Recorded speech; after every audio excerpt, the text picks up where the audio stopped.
සාදරයෙන් පිළිගන්නවා mind spot අපේ YouTube channel එකත් එක්ක එකතු වෙලා ඉන්න දැනුම් පිපාසිතයොන්න.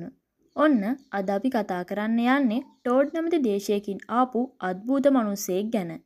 මේක සිද්ධ වෙන්නේ 1954 වර්ෂයේ ගිම්හාන කාලයේ ටෝකියෝවේ හනේඩා ගුවන් තොටුපළේදී. හොඳින් ඇඳ පැළඳගත්ත මිනිස්සෙක් රේගුවට එනවා. මෙයාට තිබිලා තියෙන්නේ යුරෝපීය පෙනුමක්. ප්‍රංශ භාෂාව ඉතාමත් හොඳින් කතා කරන්න පුළුවන්කම එයාට තිබිලා තියෙනවා. ඒත් ප්‍රශ්නේ වෙලා තියෙන්නේ එයා ඇවිත් තියෙන රට.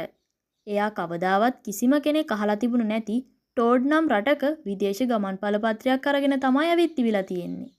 ඉතින් රේගු නිලධාරීන් මේකෙන් ව්‍යාකූල වෙලා එයාගෙන් ප්‍රශ්න කරන්න පටන් ගත්තා. මේකේ මේ මිනිස්සයා කෝපයටපත් වෙනවා. ඒ වගේම එයා ව්‍යාකූල වෙලා තියෙනවා. එයා කියලා තියෙනවා මේ වසරේදී එයා ජපානයට ආපු 3 වෙනි වතාව මේක කියලා. ඒ වගේම එයාගේ විදේශ ගමන් බලපත්‍රයේ ජපානය, ප්‍රංශය සහ තවත් රටවල් කිහිපයක මුද්දර පවා තිබිලා තියෙනවා. ඉතින් නිලධාරීන් එයාට ටෝඩ් තියෙන ස්ථානය පෙන්වන්න ලෝක සිතියමක් දීලා තියෙනවා. එයා පෙන්නලා තියෙන්නේ ඇන්ඩෝරා තියෙන ස්ථානය. ඉතින් ටෝඩ් කියලා රටක් එතන නැති බව කිව්වම එයා පුදුමයටපත් වෙලා තියෙනවා. නිලධාරීන් මේ මිනිස්සයව රාත්‍රියේ හොටෙල් කාමරයක ආරක්ෂිතව තියලා තියෙනවා. නමුත් උදේ වෙද්දී එයා අතුරුදහන් වෙලා.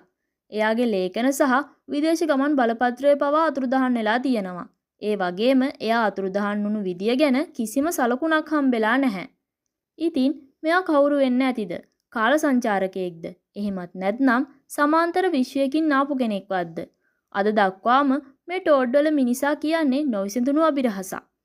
ඉතින් ඔයාලා මොකද හිතන්නේ අද අපේ වීඩියෝ එක ගැන? ඔයාලගේ අදහසත් අපිට කියන්න. ඒ වගේම මයින්ඩ් ස්පොට් අපේ YouTube channel එකත් subscribe කරන්න අමතක කරන්න එපා. ඔයාලා හැමෝටම සුබ දවසක්.